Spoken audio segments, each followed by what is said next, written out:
تمہاری ان حرکتوں کی وجہ سے میں کسی کو منہ دکھانے کے قابل نہیں رہا۔ میں کمرے میں بیٹھی ٹی وی دیکھ رہی تھی جب ابا کی گرجدار آواز میری سماعتوں سے ٹکرائی۔ میں جلدی سے ٹی وی کا سوئچ آف کر کے باہر نکل آئی۔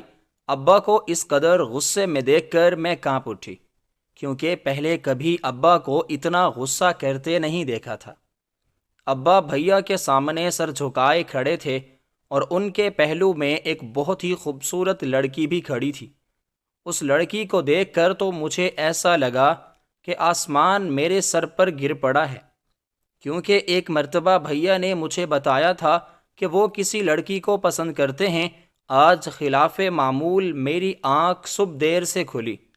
میرے 12ویں جماعت کے پیپرز ہو رہے تھے، جس کی وجہ سے میں رات گئے پڑھتی رہی۔ جب امی نے آ کر مجھے جگایا تو میرے ہوش اڑ گئے، کیونکہ 8 بجے میرا فزکس کا پیپر تھا اور 7:30 بج چکے تھے۔ میں جمپ کرنے کے انداز میں بستر سے نیچے اتری۔ میرا دماغ گھوم رہا تھا۔ مجھے لگا کہ آج میرا پیپر رہ جائے گا، کیونکہ پیپر سٹارٹ ہونے میں ابھی آدھا گھنٹہ ہی رہ گیا تھا اور کالج سے میرے گھر سے 20 منٹ کی مسافت پر تھا۔ میں جلدی سے باتھ روم میں گھس گئی اور 5 منٹ سے پہلے ہی باہر نکل آئی، کیونکہ میں نہائی نہیں تھی، بس منہ ہاتھ دھو کر کپڑے چینج کر کے باہر آ گئی تھی۔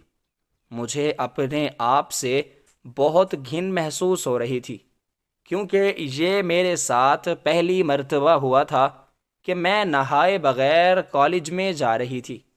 میں جلدی سے نیچے آئی تو دیکھا کہ اماں میرا ناشتہ بنائے ڈائننگ ٹیبل پر بیٹھی ہیں، مگر میں دوڑتی ہوئی اور بھائی کے کمرے کا دروازہ زور زور سے بجانے لگی۔ شاید وہ ابھی بھی سو رہے تھے۔ 1 منٹ تو انہوں نے دروازہ کھولنے میں لگا دیا۔ جب دروازہ کھلا تو انہیں دیکھ کر میرا دماغ مزید گھوم گیا، کیونکہ وہ تو ابھی تک نائٹ سوٹ پہنے کھڑے تھے۔ میں نے انہیں یاد دلایا کہ آج میرا پیپر تھا، اور میں نے انہیں رات کو بھی یاد کرا دیا تھا کہ انہوں نے صبح مجھے کالج چھوڑنے کے لیے جانا ہے، مگر بھیا کہنے لگے کہ وہ بھول گئے تھے۔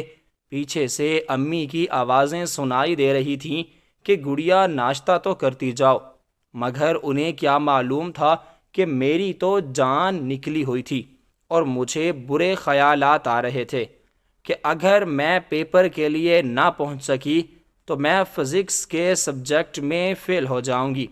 میں نے امی کو کوئی جواب نہ دیا اور بھیا کی منتیں کرنے لگی کہ وہ ابھی اور اسی وقت مجھے کالج ڈراپ کرائیں۔ میرے بھیا بہت اچھے تھے، وہ میری ہر بات مانتے تھے۔ گھر میں سب مجھے گڑیا بلاتے، حالانکہ میرا نام نازیہ تھا۔ بھیا نے مجھ سے کہا کہ گڑیا جلدی سے جا کر ابا سے گاڑی کی چابی لے آؤ، اور پھر ہم کالج کے لیے روانہ ہو گئے۔ بھیا نائٹ سوٹ پہن کر ہی مجھے کالج چھوڑنے گئے تھے۔ یہ دیکھ کر مجھے ان پر بہت پیار آیا تھا۔ میری وجہ سے انہوں نے کپڑے تک تبدیل نہ کیے تھے۔ بھیا ایسے ہی تھے، سب کی مدد کرنے والے۔ میرے تو ان کے ساتھ 2 رشتے تھے، ایک بہن بھائی والا، اور دوسرا رشتہ جو ہم دونوں کے درمیان تھا وہ تھا دوستی کا رشتہ۔ ہم دونوں بہت اچھے دوست تھے۔ بھیا ہم تینوں میں سب سے بڑے تھے۔ ان کے بعد میرا چھوٹا بھائی مراد، اور سب سے چھوٹی میں تھی۔ مراد اور میری بالکل نہیں بنتی تھی، مگر میری بڑے بھیا کے ساتھ بہت بنتی تھی۔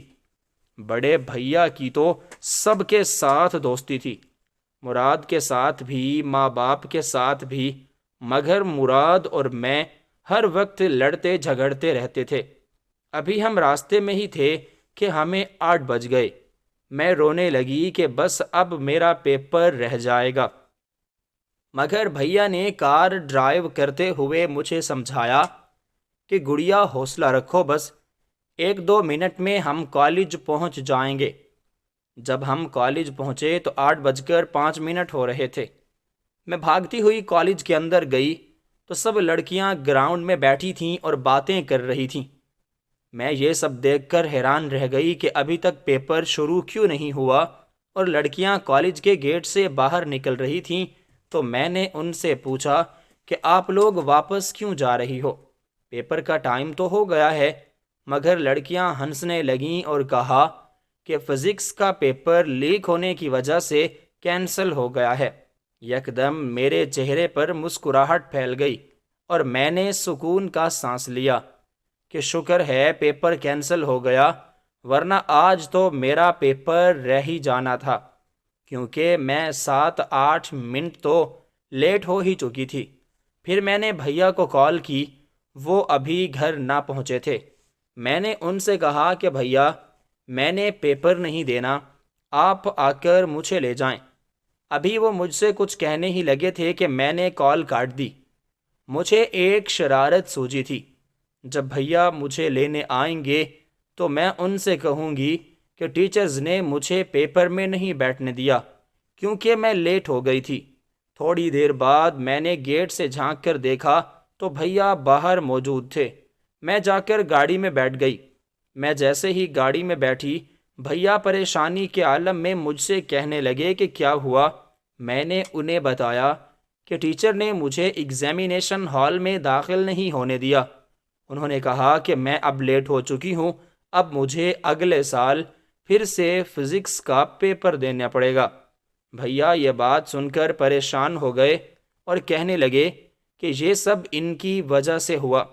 اگر انہیں یاد ہوتا کہ مجھے کالج چھوڑنا ہے تو میں لیٹ نہ ہوتی، مگر میں نے ان سے کہا کہ اس سب میں ان کی تو کوئی غلطی نہیں، کیونکہ میں خود بھی تو لیٹ اٹھی تھی۔ مگر بھیا کی پریشانی میں کوئی کمی نہ آئی۔ میں انہیں زیادہ دیر تک پریشان نہیں دیکھ سکتی تھی، اس لیے اگلے ہی لمحے میں نے انہیں بتا دیا کہ ہمارا پیپر کینسل ہو گیا ہے تو وہ ہنسنے لگے، بلکہ انہوں نے مجھے پیار سے ایک تھپڑ بھی لگا دیا اور کہا کہ گڑیا، تم نے تو مجھے ڈرا ہی دیا تھا۔ پھر ہم گھر کی طرف روانہ ہو گئے، مگر میں نے دیکھا کہ یہ سڑک وہ تو نہیں جو ہمارے گھر کو جاتی ہے۔ میں حیرت سے بھیا کی طرف دیکھنے لگی اور بولی کہ ہم کہاں جا رہے ہیں؟ تو بھیا نے مجھے بتایا کہ پاس میں ہی ایک نیا ریسٹورنٹ کھلا ہے جو ناشتے کے لیے بہت مشہور ہے۔ بھیا بولے کہ گڑیا، تم نے پیپر کی جلدی میں ناشتہ نہیں کیا اور میں نے بھی تو، بس پھر چلتے ہیں ریسٹورنٹ۔ ابھی ہم ریسٹورنٹ کے اندر انٹر ہی ہوئے تھے کہ بھیا کے موبائل پر ایک کال آئی، مگر انہوں نے کاٹ دی۔ ہم جا کر ایک ٹیبل پر بیٹھ گئے اور آرڈر کرنے لگے۔ بھیا کا موبائل میرے سامنے ہی میز پر پڑا تھا کہ اچانک بھیا کے موبائل پر گڈ مارننگ کا میسج آیا۔ میں نے دیکھا تو وہ کسی انیلا نامی لڑکی کی طرف سے آیا تھا۔ میں مسکرا کر بھیا کی طرف دیکھنے لگی۔ انہوں نے جلدی سے موبائل اٹھا کر اپنی جیب میں ڈال دیا۔ میرے اصرار کرنے پر انہوں نے بتایا کہ گڑیا، یہ تمہاری ہونے والی بھابھی ہیں۔ یہ سن کر تو میں بہت خوش ہوئی، کیونکہ مجھے اپنے بھائی کی شادی کا بہت ارمان تھا۔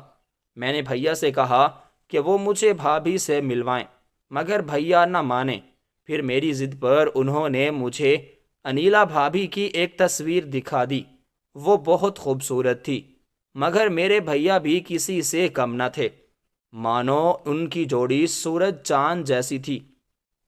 مگر بھیا نے مجھے بتایا کہ انیلا کے گھر والے اس کا رشتہ کہیں اور کرنا چاہتے ہیں۔ وہ انیلا کا رشتہ اس کے کزن کے ساتھ کرنے کے حق میں تھے، مگر انیلا اور بھیا کافی ٹائم سے ایک دوسرے کو چاہتے تھے۔ میں نے بھیا سے کہا کہ آپ فکر نہ کریں، وہ لوگ مان جائیں گے، کیونکہ میرا بھائی تو لاکھوں میں ایک ہے۔ میری اس بات پر وہ مسکرانے لگے۔ ابا بھیا سے کہہ رہے تھے کہ نافرمان اولاد، تم نے مجھے کہیں منہ دکھانے کے قابل نہیں چھوڑا۔ جب میں نے تمہیں اس لڑکی، ایک نظر انیلا پر ڈالی کہ گھٹیا خاندان میں شادی کرنے سے منع کر دیا تھا، تو تم اسے اپنے ساتھ کیوں لائے ہو؟ ابا کی بات کے جواب میں بھائی کہنے لگے کہ میں نے بھی آپ کو بتا دیا تھا کہ میں انیلا کو چاہتا ہوں اور شادی بھی اسی سے کروں گا۔ مجھے چاچا کی بیٹی میں کوئی دلچسپی نہیں، مگر آپ نے میری بات سنی انسنی کر دی اور زبردستی زہرا کے ساتھ میری منگنی کر دی، تو میں کیا کرتا؟ اس لیے مجھے یہ قدم اٹھانا پڑا۔ میں کسی غیر خاندان کی لڑکی کو کبھی اپنی بہو تسلیم نہیں کروں گا۔ ابا چلانے کے انداز میں بولے تھے، میں انیلا سے نکاح کر چکا ہوں اور اب یہ اس گھر کی بہو ہے، چاہے آپ اسے تسلیم کریں یا نہ کریں۔ یہ بات سن کر ابا کے قدم لڑکھڑائے اور وہ اپنے سینے کی بائیں جانب ہاتھ رکھ کر پیچھے پڑی کرسی پر ڈھسے گئے۔ ان کی یہ حالت دیکھ کر میں اور امی دوڑے دوڑے ابا کے پاس آئے۔ میرے ابا دل کے مریض تھے، وہ اتنا بڑا صدمہ برداشت نہ کر سکے کہ ان کا بیٹا کسی غیر برادری میں شادی کرایا ہے، کیونکہ ہمارے خاندان کا رواج تھا کہ نہ غیر بہویں بیاہ کر لائی جاتی تھیں اور نہ ہی بیٹیاں غیروں میں دی جاتی تھیں۔ امی نے مجھے کہا کہ گڑیا جلدی سے پانی کا گلاس لاؤ۔ امی کے کہتے ہی میں نے کچن کی طرف دوڑ لگا دی۔ بھائی بھی ابا کو یوں دیکھ کر پریشان ہو گئے۔ احمد جلدی سے گاڑی نکالو، تمہارے ابا کو ہاسپٹل لے کر جانا ہے، امی چلائی تھی۔ بھیا ابا کو سہارا دینے کے لیے آگے بڑھے ہی تھے کہ ابا نے ہاتھ کے اشارے سے انہیں روک دیا۔ دفع ہو جاؤ میری نظروں سے، تم میرے بیٹے نہیں ہو۔ ابا نے بمشکل ہی 2 جملے ادا کیے اور پھر بے ہوش ہو گئے۔ میں پانی لے کر آ چکی تھی، مگر پانی پینے سے پہلے ہی ابا بے ہوش ہو گئے تھے۔ امی نے مجھ سے کہا کہ جلدی سے مراد کو فون لگا۔ پھر مراد بھائی اور اماں ابا کو لے کر ہسپتال چلے گئے۔ احمد بھائی بھی جانا چاہتے تھے، مگر امی نے انہیں یہ کہہ کر روک دیا کہ تمہارے ابا ناراض ہوں گے۔ اب بھابھی اور میں گھر پر رہ گئے۔ میں نے بھیا سے تمام واقعے کے بارے میں پوچھا، کیونکہ وہ صرف میرے بھیا ہی نہیں بلکہ دوست بھی تھے۔ میرے پوچھنے پر وہ بتانے لگے کہ گڑیا، تمہیں تو معلوم ہے کہ انیلا کے گھر والے نہیں مان رہے تھے، اور ادھر ابا بھی میری شادی زہرا سے کرنے پر بازد تھے، تو ہم دونوں کے پاس اور کوئی چارہ نہ تھا، اس لیے ہم نے کورٹ میرج کر لی۔ میں نے بھابھی کی طرف دیکھا، وہ بلا کی خوبصورت تھی، وہ میری عمر کی لگ رہی تھی، یعنی وہ بھیا سے 3 سال چھوٹی تھی۔ بھابھی کی آنکھوں میں نے پریشانی واضح دیکھی، تو پھر میں ان کے پاس چلی گئی اور کہا کہ بھابھی آئیے کمرے میں چلیں۔ وہ میرے کہنے سے نہ مانی، مگر بھیا کے کہنے پر فوراً اٹھ کھڑی ہوئی۔ مجھے ان کی اس فرما برداری پر بہت پیار آیا تھا۔ تھوڑی دیر بعد بھیا بھی ہاسپٹل چلے گئے۔ رات کو ابا ہاسپٹل سے واپس آئے تو میں یہ دیکھ کر حیران رہ گئی کہ وہ ابا کے سہارے چلے آ رہے ہیں۔ جب بھیا ابا کو ان کے کمرے میں چھوڑ کر واپس آئے تو میں نے مسکراتے ہوئے پوچھا کہ بھیا یہ کیا ماجرا ہے؟ تو وہ بھی مسکرا دیے اور کہنے لگے کہ گڑیا میں ہاسپٹل گیا تھا، ابا تو مجھ سے بات نہیں کر رہے تھے، مگر پھر میں نے انہیں ایموشنل بلیک میل کیا کہ ابا میں نے نکاح کیا ہے، کوئی جرم تو نہیں کیا، میں نے آج تک آپ سے کبھی کچھ نہیں مانگا، بلکہ ہمیشہ آپ کی فرما برداری ہی کی ہے۔ اور باقی رہی بات خاندان کی، تو دین اسلام میں رنگ و نسل کا کوئی کنسیپٹ ہی نہیں ہے۔ تو بس آہستہ آہستہ وہ میری بات سمجھ گئے اور وہ مان گئے۔ اس روز میں بھی بہت خوش ہوئی تھی۔ پھر میں نے بھیا سے کہا کہ اب وہ اپنے کمرے میں جائیں، کیونکہ بھابھی اور ان کا کھانا میں ان کے کمرے میں رکھائی تھی۔ دن یوں ہی گزرتے گئے۔ بھائی اب بہت خوش رہنے لگے تھے، کیونکہ انہیں ان کی محبت مل گئی تھی۔ ایک دن میں اور بھابھی کچن میں کام کر رہے تھے تو احمد بھائی بھی وہیں پر آ گئے۔ وہ بھابھی سے مخاطب ہوئے کہ بیگم 1 کپ چائے تو بنا دو۔ مجھے ان کے جملے پر بہت ہنسی آئی تھی۔ دوسری طرف بھابھی بھی منہ بنا کر رہ گئی اور کہنے لگی کہ مجھے بیگم نہ بلایا کریں، انہیں اس لفظ سے بہت چڑ تھی۔ بھائی بھی مسکرانے لگے اور کہنے لگے اسی لیے تو کہہ رہا ہوں بھابھی ان کی اس شرارت پر مسکرا دی، اور بھائی کے لیے چائے بنانے لگی۔ مجھے بھی کہا کہ گڑیا تم بھی باہر چل کر بیٹھ جاؤ۔ میں ہم تینوں کے لیے چائے بنا کر لے آتی ہوں۔ میں اور بھائی باہر آ گئے۔ تھوڑی دیر میں بھابھی چائے بنا کر لے آئی۔ ہم تینوں چائے پی رہے تھے کہ بھیا شرارت سے مسکرانے لگے اور کہنے لگے کہ گڑیا، تمہیں ایک بات بتاؤں کہ کس طرح شادی سے پہلے تمہاری بھابھی ہر وقت مجھ سے ناراض ہو جاتی تھیں۔ چھوٹی چھوٹی باتوں پر ان کو منانا پڑتا۔ بھابھی شرماسی گئی تھی اور کہنے لگی کہ نہیں گڑیا، ایسی کوئی بات نہیں ہے۔ پہلے یہ خود ہی مجھے ناراض کرتے اور پھر منانے کا ڈھونگ کرتے۔ بھائی ان کے اس جملے پر مسکرا دیے۔ ہم دونوں نے بھی کہا لگایا۔ آہستہ آہستہ سب نے بھابھی کو قبول کر لیا اور ہم سکون کی زندگی گزارنے لگے۔ ایک دن بھیا اور بھابھی نے پلان کیا کہ سیر کے لیے مری چلتے ہیں، مگر گھر میں کوئی جانے کو تیار نہ ہوا۔ ابا اور اماں نے اپنی طبیعت کا بہانہ بنا لیا۔ مراد بھائی یہ کہہ کر سائڈ پر ہو گئے کہ وہ اپنے دوستوں کے ساتھ جائیں گے، باقی بچ گئی میں۔ تو میں نے بھی یہ کہہ کر بھیا کو ٹال دیا کہ مجھے لمبے سفر پر الٹیاں ہوتی ہیں، لیکن اصل بات یہ تھی کہ میں کباب میں ہڈی نہیں بننا چاہتی تھی۔ میں نے دل ہی دل میں سوچا کہ اس طرح ان دونوں کا ہنی مون خراب ہو جائے گا۔ حالانکہ ان کی شادی کو 4.5 ماہ ہو چکے تھے۔ پھر ہم نے بھیا اور بھابھی کو اکیلے ہی مری بھیج دیا۔ 2 دن بعد میں بھیا سے فون پر بات کر رہی تھی تو وہ مجھے مری کے موسم کے بارے میں بتانے لگے۔ وہ بہت خوش تھے کیونکہ انہوں نے اپنی چاہت کو پا لیا تھا جو ان کی شریکہ حیات بن کر ان کے ساتھ موجود تھی۔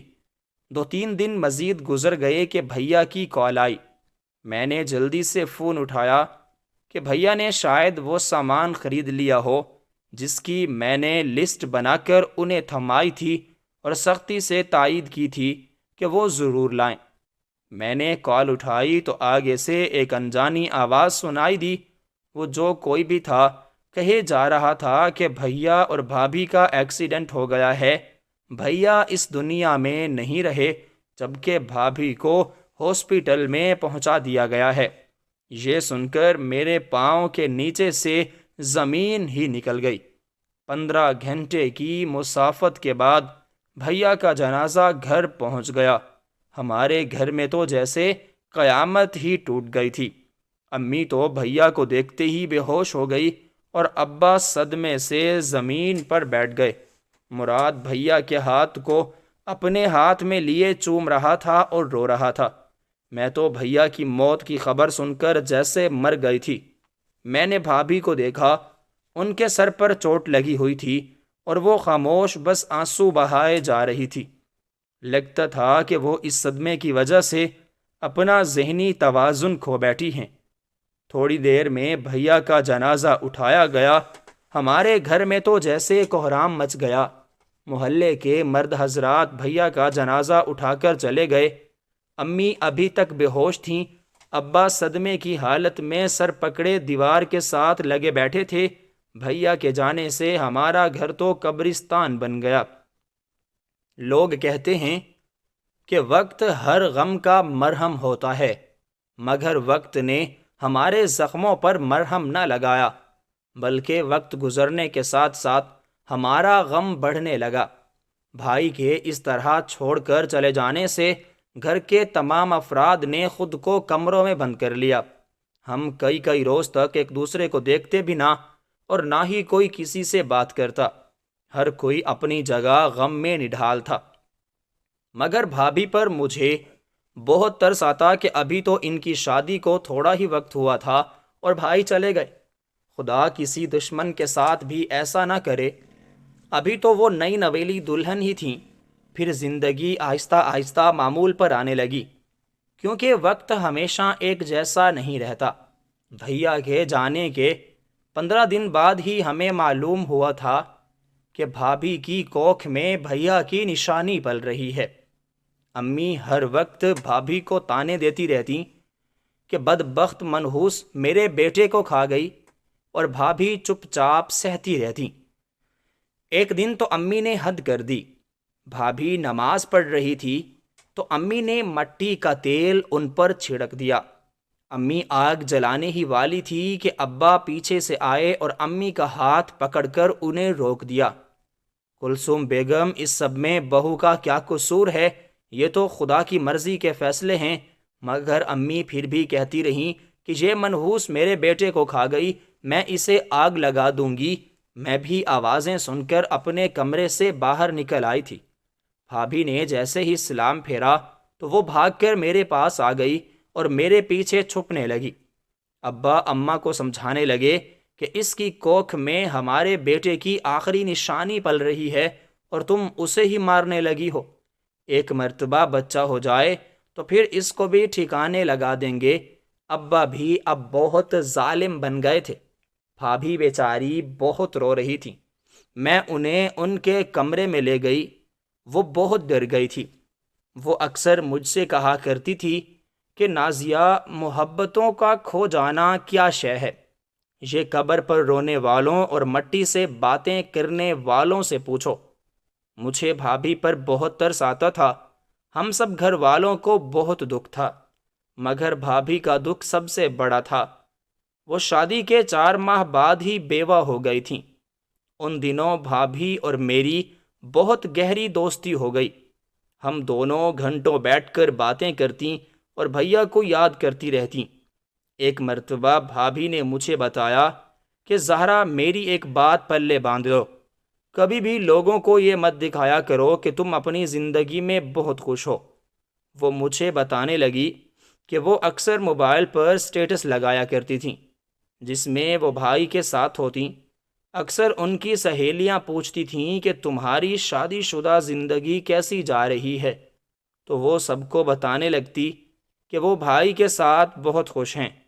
انہوں نے مجھے سمجھایا کہ گڑیا، کبھی بھی کسی کو اپنی خوشیوں کے بارے میں نہیں بتاتے، بلکہ کچھ بھی نہیں بتاتے۔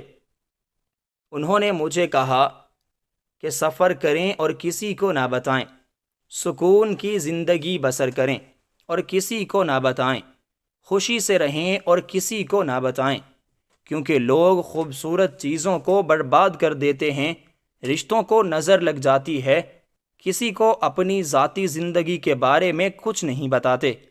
امی بھابھی کو بہت تنگ کرتی تھیں، بلکہ یوں کہہ لیں کہ ان کا جینا حرام کر رکھا تھا۔ بھابھی بیچاری سارا دن گھر کا کام کرتی، ان کو ایک منٹ بھی سکون نہ کرنے دیتی، بلکہ جب بھی امی انہیں کمرے میں سوتا دیکھتی تو فوراً اسے بلا لیتی اور کوئی کام ذمے لگا دیتی۔ ایک دن امی نے بھابھی کو بلایا اور کہا کہ دودھ ابال کر رکھ دو۔ بھابھی کچن میں دودھ ابال رہی تھی۔ تھوڑی دیر بعد امی کچن میں گئیں۔ بھابھی نے دودھ ابال کر شیلف پر ہی رکھا تھا۔ بھابھی دوسری طرف منہ کیے برتن دھو رہی تھیں کہ امی نے گرم کھولتا ہوا دودھ ان کے اوپر پھینک دیا۔ ان کا سارا جسم جل گیا۔ بھابھی کے چلانے کی آوازیں سن کر میں کچن میں آئی تو دیکھا کہ بھابھی زمین پر گری ہوئی ہیں۔ میں نے جلدی سے مراد بھائی کو آوازیں دینا شروع کر دیا۔ پھر میں اور مراد بھائی بھابھی کو ہاسپیٹل لے گئے۔ آئے دن اماں بھابھی کے ساتھ کچھ نہ کچھ ظلم کرتی رہتی، اور کچھ دن تو بھابھی بستر سے اٹھ بھی نہ سکیں کیونکہ ان کا جسم بری طرح جل گیا تھا۔ کچھ دنوں کے بعد بھابھی صحن دھو رہی تھیں، سارے فرش پر پانی پھیلا ہوا تھا۔ امی آئیں اور بھابھی کو دھکا دے دیا۔ ان کا پاؤں پھسلا اور وہ زمین پر جا گریں۔ اماں کو ذرا بھی خیال نہ آتا کہ بھابھی کی کوکھ میں ان کے بیٹے کی نشانی پل رہی ہے۔ وہ تو بس بھابھی سے بدلہ لینا چاہتی تھیں۔ وہ سمجھتی تھیں کہ اسی کی وجہ سے ہی ان کے بیٹے کی جان گئی ہے۔ بھابھی بیچاری ہر وقت روتی اور امی سے کہتی کہ اس میں میرا کیا قصور ہے؟ احمد میرے بھی تو شوہر تھے، میری وجہ سے ان کو کچھ نہیں ہوا۔ دھکا دینے کی وجہ سے بھابھی کی ٹانگ میں فریکچر ہو گیا۔ اب تو وہ چارپائی سے اٹھ بھی نہ سکتی تھیں۔ ان کے سارے کام میں کر دیتی اور اماں مجھے سلواتیں سناتی رہتیں کہ تو کیوں اس کی نوکرانی بنی ہوئی ہے، مگر میں اماں کو سمجھاتی کہ وہ میری بھابھی ہیں، کوئی غیر نہیں۔ مجھے اماں کی سوچ پر بہت دکھ ہوتا اور احمد بھائی بہت یاد آتے۔ میں اماں سے کہتی کہ احمد بھائی آپ کے بیٹے تھے تو یہ بھی انہی کی نشانی ہے۔ آپ سوچیں وہ بھابھی سے کتنا پیار کرتے تھے کہ سارے خاندان کی مخالفت کے باوجود ان سے شادی کر لی تھی، مگر اماں میری بات نہ سمجھتی اور بھابھی پر ظلم ڈھانے کے نت نئے منصوبے بناتی رہتی۔ ایک دن میں بھابھی کے کمرے میں گئی تو وہ پھوٹ پھوٹ کر رو رہی تھی۔ مجھے دیکھ کر دوپٹے سے آنسو صاف کرنے لگی۔ میں ان کے پاس جا کر بیٹھ گئی۔ انہیں دیکھ کر مجھے بھی رونا آ گیا۔ اس دن میں اور بھابھی ایک دوسرے کو گلے لگا کر بہت روئے تھے۔ مجھے احمد بھائی یاد آ رہے تھے اور بھابھی تو ہر وقت ہی احمد بھائی کو یاد کرتی رہتی تھیں۔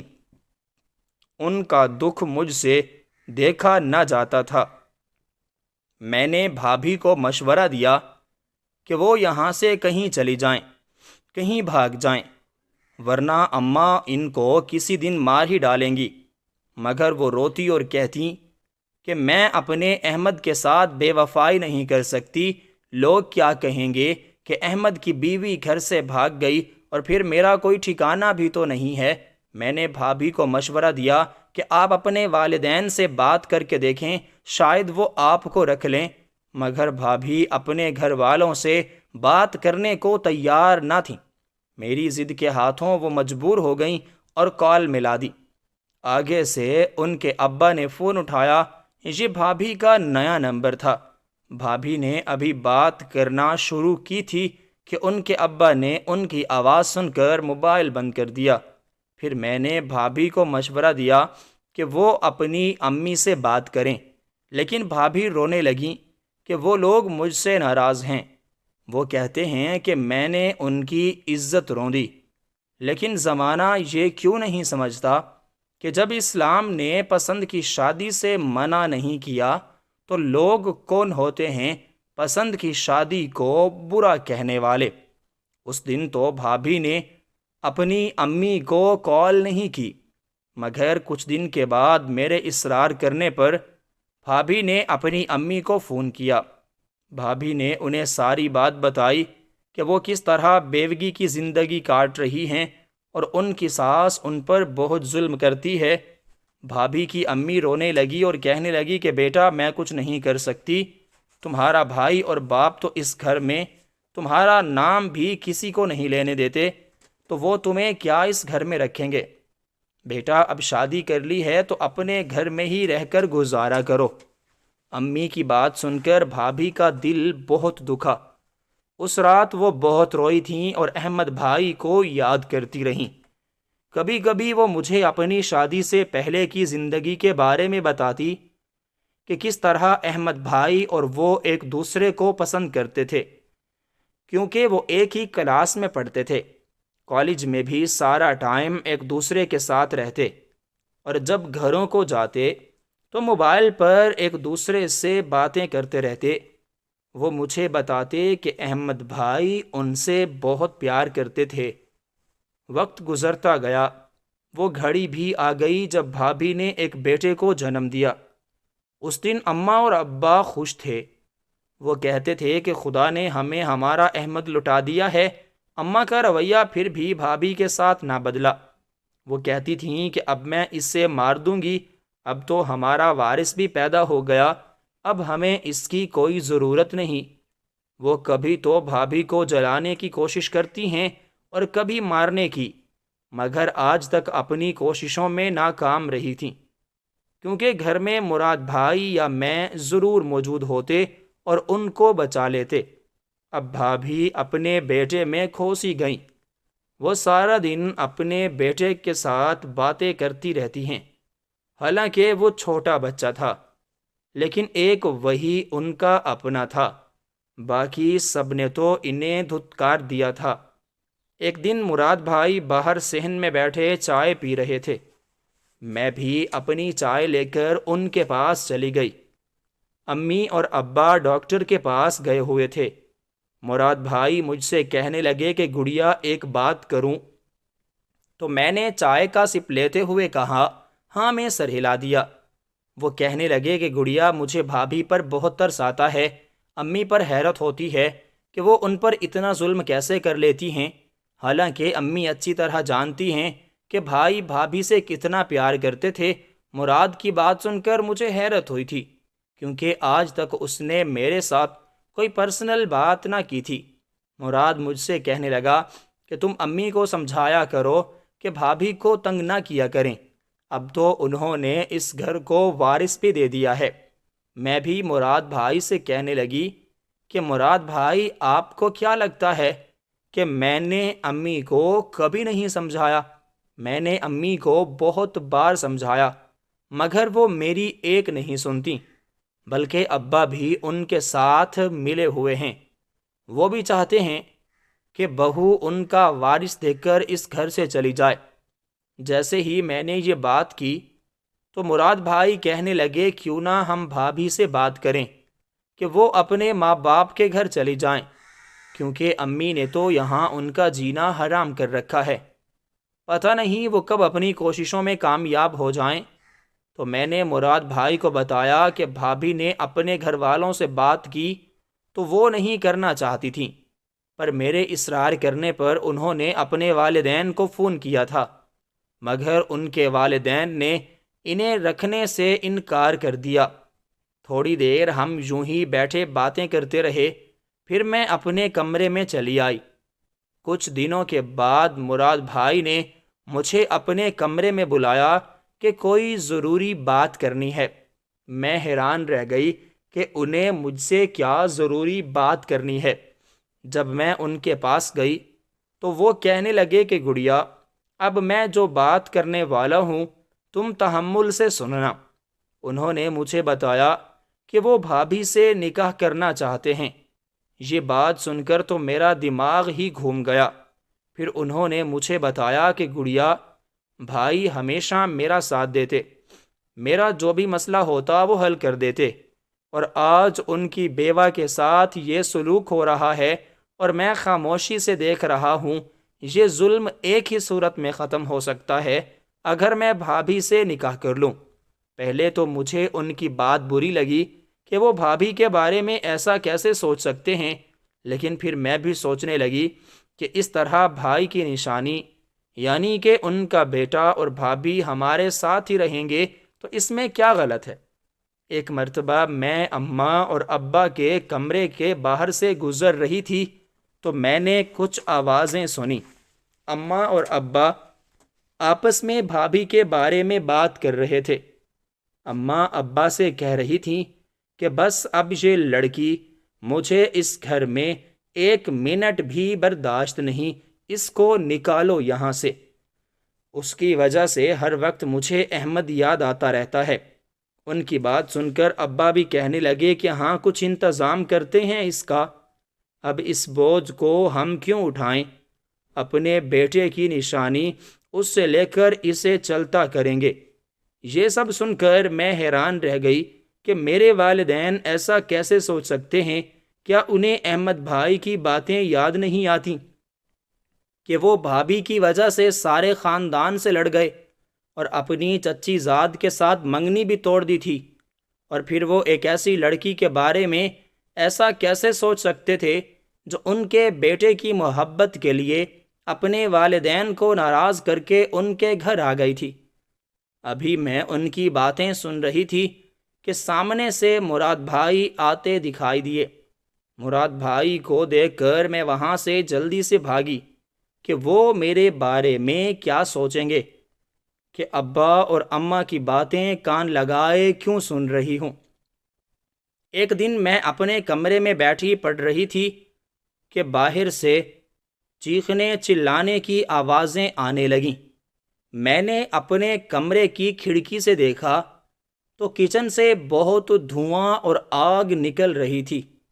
میں بہت پریشان رہ گئی اور جلدی سے بھاگ کر باہر آئی۔ میرے ذہن میں بہت سی باتیں گھومنے لگیں۔ میں نے سوچا کہ شاید آج امی اپنی کوششوں میں کامیاب ہو گئی ہیں۔ اس دن مجھے خود پر بہت غصہ آیا تھا کہ اگر میں اماں اور ابا کی پوری باتیں سن لیتی تو مجھے ان کا پلان پتہ چل جاتا، مگر مراد بھائی کے آنے کی وجہ سے میں وہاں سے بھاگ گئی تھی۔ میرے ذہن میں بار بار یہ خیال آ رہا تھا کہ بھابھی اب نہیں بچ پائے گی، کیونکہ کچن کی کھڑکی اور دروازے سے اتنا دھواں اور آگ نکل رہی تھی کہ کسی بھی انسان کا بچنا ناممکن تھا۔ جیسے ہی میں کچن کے پاس آئی تو دیکھا کہ بھابھی کچن کے باہر صحیح سلامت کھڑی ہیں، تو میں سوچنے لگی کہ اندر سے چیخنے چلانے کی آوازیں کس کی آ رہی ہیں۔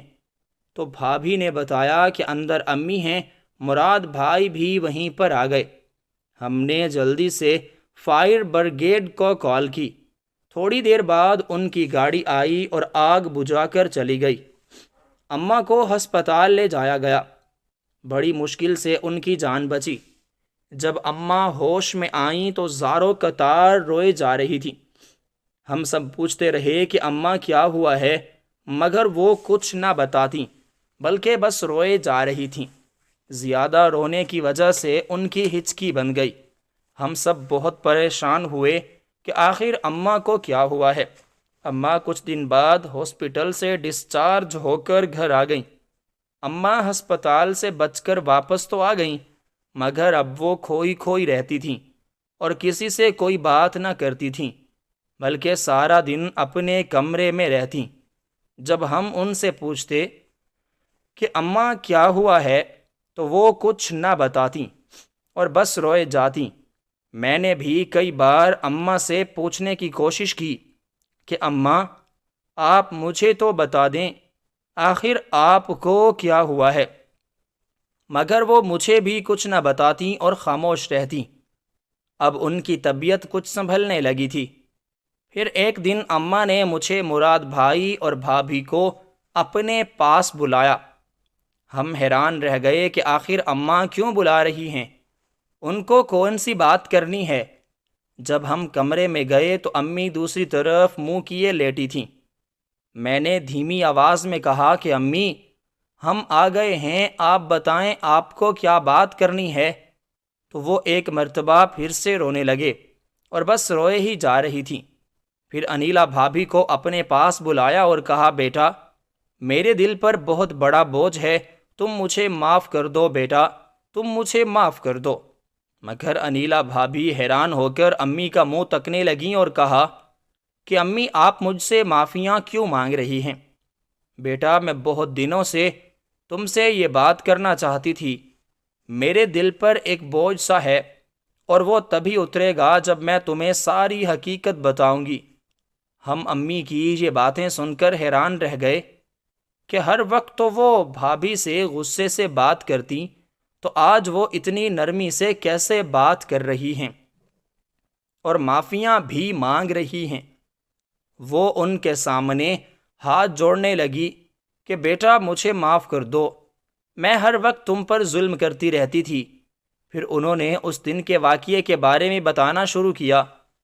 امی نے بتایا کہ انہوں نے کچن کا گیس کھول رکھا تھا تاکہ جب بھابھی کچن میں کام کرنے کے لیے آئیں اور آگ جلائیں تو وہ خود بھی ساتھ جل جائیں، مگر بھابھی کچن میں نہ گئیں اور اماں کو یہ بات بھول گئی کہ انہوں نے گیس کھول رکھی ہے۔ اماں چائے بنانے کے لیے کچن میں گئی ہی تھیں، ابھی پتیلی چولہے پر چڑھائی اور نیچے سے جیسے ہی آگ لگائی تو سارا کمرہ بھڑک اٹھا۔ امی روتے ہوئے کہہ رہی تھی کہ انیلا بیٹا مجھے معاف کر دو، میں نے تمہیں مارنے کی کوشش کی اور خود ہی جل گئی۔ بیٹا مجھے معاف کر دو، اور آج تک میں نے تمہارے ساتھ جو بھی ظلم کیے ہیں میں تم سے ان کی معافی مانگتی ہوں۔ انیلا بھابھی اور ہم سب یہ سن کر حیران رہ گئے۔ انیلا بھابھی نے امی کے جڑے ہوئے ہاتھ اپنے ہاتھوں سے پکڑ کر نیچے کیے اور کہا کہ امی آپ مجھ سے معافی کیوں مانگ رہی ہیں؟ اس میں آپ کی کوئی غلطی نہیں، کیونکہ آپ بھی تو انسان ہیں، اور ایک ماں کے لیے بیٹے کی موت کتنا برا صدمہ ہوتی ہے۔ میں بھی ایک بیٹے کی ماں ہوں، مجھے بھی اس چیز کا احساس ہے۔ میں نے آپ کو معاف کیا۔ میں اور مراد بھائی امی اور بھابھی کی باتیں سن کر حیران رہ گئے۔ آج مجھے احمد بھائی کی پسند پر فخر ہوا تھا کہ آخر انہوں نے انیلا بھابھی میں کچھ دیکھ کر ہی انہیں پسند کیا تھا۔ انیلا بھابھی دل کی بہت اچھی تھی، مگر آج جب انہوں نے امی کو معاف کیا تو ان کی عزت میرے دل میں اور بھی بڑھ گئی۔ دن یوں ہی گزرتے گئے۔ اب ہمارا بھتیجا 1 سال کا ہو گیا تھا۔ اماں اور ابا کا رویہ بھی اس واقعے کے بعد بھابھی کے ساتھ بہت اچھا تھا۔ اماں بھابھی سے پیار سے بات کرتی اور بھابھی بھی ان کی بات کا جواب پیار سے دیتی۔ لگتا تھا کہ بھابھی اماں کی تمام زیادتیاں بھلا چکی ہیں اور ان کو دل سے معاف کر دیا ہے۔ مجھے بھابھی کے ظرف پر حیرت ہوتی کہ اماں نے ان پر کتنے ظلم ڈھائے، لیکن انہوں نے کوئی شکایت نہ کی اور اماں کے معافی مانگنے پر فوراً معاف بھی کر دیا۔ پھر ایک دن مراد بھائی نے مجھ سے کہا کہ گڑیا، مجھے لگتا ہے کہ اب اماں اور ابا سے بات کر لینی چاہیے، کیونکہ اب بھابھی کے ساتھ ان کا رویہ بہت اچھا ہے۔ میں نے بھی کہا کہ مراد بھائی، آپ ٹھیک کہہ رہے ہیں۔ ایک دن میں اور مراد بھائی ابا کے کمرے میں گئے۔ وہاں پر اماں اور ابا بیٹھے نماز پڑھ رہے تھے۔ وہ لوگ نماز سے فارغ ہوئے تو مراد بھائی نے ان سے بات کرنا شروع کی اور ڈرتے ڈرتے انہیں اپنے خیال کے بارے میں بتایا۔ تو امی مسکرانے لگی اور بولی، بیٹا، تمہاری اور میری سوچ کتنی ملتی جلتی ہے۔ میں اور تمہارے ابا کچھ دن پہلے یہی بات کر رہے تھے۔ ہم یہ سن کر حیران رہ گئے کہ امی اور ابو کو مراد بھائی اور بھابھی کی شادی پر کوئی اعتراض نہیں تھا، مگر پھر مراد بھائی بولنے لگے کہ اگر بھابھی نے انکار کر دیا تو کیا ہوگا؟ تو اماں نے کہا کہ وہ موقع دیکھ کر بھابھی سے بات کریں گی۔ پھر ایک دن اماں نے موقع دیکھ کر بھابھی سے بات کی تو وہ رونے لگیں اور کہنے لگیں کہ میں نے ایسا کبھی نہ سوچا تھا۔ مراد کو تو میں اپنا چھوٹا بھائی سمجھتی تھی، مگر اماں نے انہیں سمجھایا کہ ابھی تم جوان ہو، کب تک اکیلی زندگی گزارو گی؟ کہیں اور شادی کرنے سے بہتر ہے کہ تم مراد سے شادی کر لو، اس طرح ہمارا وارث اور تم ہمارے گھر میں ہی رہو گے۔ بھابھی نے سوچنے کے لیے وقت مانگا۔ پھر کچھ دن بعد سوچنے کے بعد بھابھی نے امی کو بتایا کہ انہیں اس شادی سے کوئی اعتراض نہیں ہے۔ آج جمعے کا دن تھا اور مراد بھائی اور انیلا بھابھی کا نکاح تھا۔ بھابھی سے میں نے پوچھا کہ وہ اس نکاح کے لیے دل سے راضی تو ہیں؟ یہ تو نہیں کہ امی نے ان پر کوئی دباؤ ڈالا ہے؟ تو وہ مجھ سے کہنے لگی کہ انیلا، میں نے اس بارے میں کبھی نہ سوچا تھا۔ مراد کو میں بالکل اپنے بھائیوں کی طرح سمجھتی تھی، لیکن امی صحیح کہتی ہیں، میں کب تک اس دنیا میں اکیلی زندگی گزاروں گی؟ مراد بھائی اور بھابھی کا نکاح ہو گیا اور بھابھی ہمارے ساتھ رہنے لگیں۔ اب گھر کا ماحول بہت پرسکون ہو گیا تھا، مگر کبھی کبھی اکیلے کمرے میں چھپ کر میں احمد بھائی کو بہت یاد کرتی اور روتی رہتی۔ ایک دن میں نماز پڑھ کر فارغ ہوئی، قرآن پاک پڑھنے لگی۔ میرے پاس ترجمے والا قرآن پاک تھا۔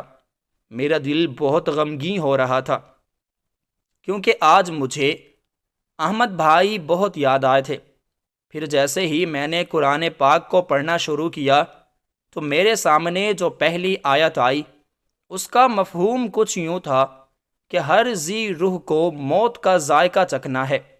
ہم نے ہی انسانوں کو پیدا کیا اور انہوں نے ہماری ہی طرف لوٹ کر آنا ہے۔ آج سے پہلے میں نے قرآن کو کبھی غور سے نہ پڑھا تھا، مگر آج میری نظر اس آیت پر ٹھہر گئی اور میں سوچنے لگی کہ جب خدا نے خود فرمایا ہے کہ ہر انسان کو موت کا ذائقہ چکھنا ہے، جو اس دنیا میں آیا اسے واپس ہی لوٹ جانا ہے، تو پھر دکھ کس بات کا؟ ہم تو بس عبادت کے لیے بنائے گئے ہیں، ہمیں ایک دن اسی کی ہی طرف لوٹ کر جانا ہے۔ آج کے بعد میں احمد بھائی کو یاد کر کے کبھی نہ روئی، بلکہ زیادہ سے زیادہ قرآن پاک پڑھتی اور انہیں اصالِ ثواب کر دیتی۔ آج ہم سب اپنے گھر میں خوش ہیں، کوئی بھی احمد بھائی کو یاد کر کے نہیں روتا، بلکہ ان کے لیے زیادہ سے زیادہ دعائیں کرتا ہے کہ خدا ان کے آگے کے معاملات آسان فرمائے اور انہیں بخش دے۔ میری ان سب لوگوں سے التجا ہے جو اپنے پیاروں کے چلے جانے کے بعد انہیں یاد کر کے بس روتے رہتے ہیں۔ میں ان سے کہنا چاہتی ہوں کہ رونے سے لاکھ بہتر ہے کہ ان کے فائدے کے کچھ نہ کچھ کام کیا جائے۔ اس جہان میں ان کو ایک چیز سے ہی فائدہ ہوتا ہے، اور وہ ہے ہماری طرف سے بھیجا گیا ایصال ثواب۔ اس لیے خوددارا آپ سب سے میری گزارش ہے کہ اپنے پیاروں کو یاد کر کے مت رویا کریں۔ خدا نے بھی اس چیز سے منع فرمایا ہے، بلکہ ان کو زیادہ سے زیادہ ایصال ثواب پہنچایا کریں۔ احمد بھائی کے جانے کے بعد میں اپنے رب سے بہت قریب ہو گئی تھی۔ میں قرآن پاک ترجمے کے ساتھ پڑھتی اور اسے اپنی زندگی میں اپلائی کرنے کی کوشش کرتی۔